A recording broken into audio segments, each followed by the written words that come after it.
आज के इस गरिमापूर्ण कार्यक्रम में मेरे साथ मंच पर उपस्थित छत्तीसगढ़ के लोकप्रिय मुख्यमंत्री श्रीमान विष्णुदेव साय जी,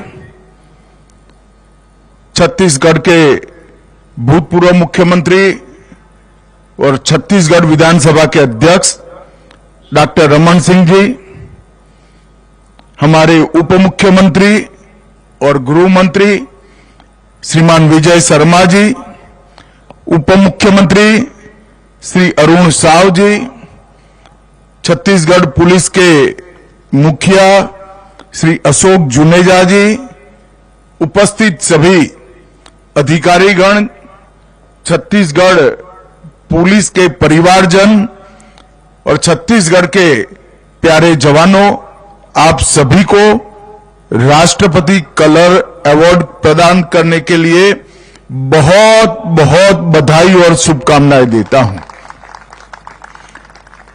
राष्ट्रपति का निशान किसी भी सशस्त्र बल के लिए इसकी प्राप्ति होना एक बहुत बड़े गर्व का विषय होता है और छत्तीसगढ़ पुलिस के हर जवान को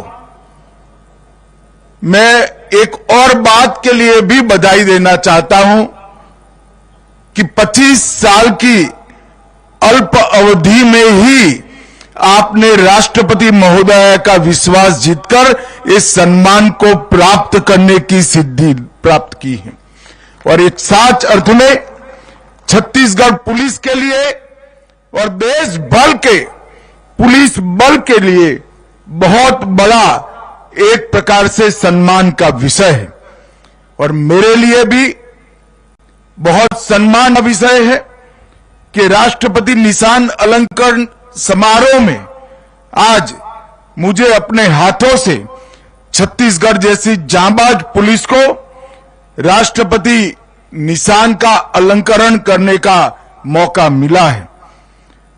मैं विगत 5 सालों से छत्तीसगढ़ पुलिस के साथ नक्सलवाद के खात्मे के लिए संपर्क में रहा हूं और आपका जो जुनून है, आपका हौसला है, आपका वीरता और समर्पण है, मैं विश्वास के साथ कह सकता हूं छत्तीसगढ़ पुलिस बल देश के सभी पुलिस बलों में बहादुर से बहादुर पुलिस बलों में से एक पुलिस बल हमारा छत्तीसगढ़ का पुलिस बल है।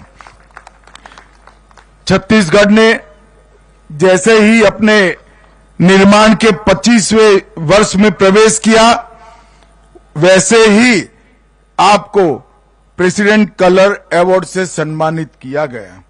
ये आपकी कड़ी मेहनत, समर्पण, बहादुरी और जनता के प्रति आपके लगाव का द्योतक। छत्तीसगढ़ पुलिस विशिष्टता, प्रतिबद्धता के साथ, बहादुरी के साथ, समर्पण के साथ छत्तीसगढ़ की जनता की सेवा कर रही है।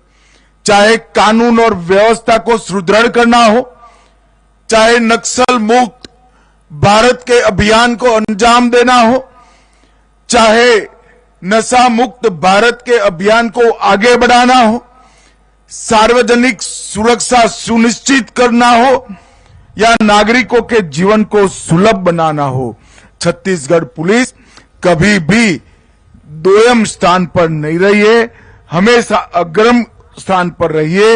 ये हम सब के लिए गर्व का विषय है। मित्रों, आज महान स्वतंत्रता सेनानी, भारत रत्न, देश के प्रथम गृह मंत्री सरदार पटेल जी की पुण्यतिथि। सरदार साहब ही थे जिन्होंने इस देश को एक करने का काम किया। जब हम आजाद हुए, दुनिया भर के लोग एक कल्पना करते थे कि 356 से ज्यादा रियासत एक नहीं हो पाएगी, ये देश खंड खंड बिखर जाएगा। सरदार साहब के अदम्य साहस और कुनेह ने इस देश को एक करने का काम किया और नरेंद्र मोदी जी के दृढ़ निश्चय ने सरदार साहब के अधूरे काम को भी पूरा किया। धारा 370 समाप्त कर कश्मीर को हमेशा के लिए भारत के साथ जोड़ने का काम किया। आज हम सब, पूरा देश कृतज्ञता के साथ सरदार पटेल को श्रद्धांजलि दे रहा है। मैं भी आज उनको श्रद्धांजलि दे रहा हूं। भाइयों बहनों, वर्षों से छत्तीसगढ़ राज्य की रचना की मांग थी। अटल जी ने इस मांग को पूरा किया। छत्तीसगढ़ राज्य की शुरुआत हुई, राज्य नया बना। पहले ही चुनाव में छत्तीसगढ़ की जनता ने भारतीय जनता पार्टी पर भरोसा किया। 15 साल तक भारतीय जनता पार्टी का शासन रहा। डॉक्टर रमन सिंह के नेतृत्व में छत्तीसगढ़ ने उस वक्त भी नक्सलवाद के खिलाफ लड़ाई लड़ी और विकास के नए आयाम कंडारने का काम किया। और मैं आज फिर से एक बार छत्तीसगढ़ की जनता को भरोसा दिलाना चाहता हूं कि आपने फिर से एक बार विष्णुदेव जी पर भरोसा किया है। हम सब कटिबद्ध है छत्तीसगढ़ को 31/3/2026 के पहले नक्सल मुक्त करने के लिए। और जैसे ही छत्तीसगढ़ नक्सल मुक्त होता है, पूरे देश में से नक्सलवाद का खात्मा होता है। और ये संकल्प छत्तीसगढ़ पुलिस का है। छत्तीसगढ़ पुलिस ने बहादुरी के साथ 1 साल में इस संकल्प पर आगे बढ़ने का काम किया है और ढेर सारी उपलब्धियां नक्सलों के खिलाफ लड़ाई में छत्तीसगढ़ की जनता ने प्राप्त की है। भाइयों बहनों, 1 साल में 287 नक्सलियों को न्यूट्रलाइज किया गया। लगभग 1000 नक्सली गिरफ्तार किए गए और 837 नक्सलियों ने आत्मसमर्पण किया है। इसी से मालूम पड़ता है कि राज्य सरकार बदलने से नक्सलवाद के खिलाफ लड़ाई को कितनी गति मिली है। टॉप 14 नक्सली भी न्यूट्रलाइज हुए हैं और 4 दशकों में पहली बार नागरिकों और सुरक्षा बलों के मृत्यु की आंकड़ा 100 से कम नीचे ले जाने का काम हुआ है।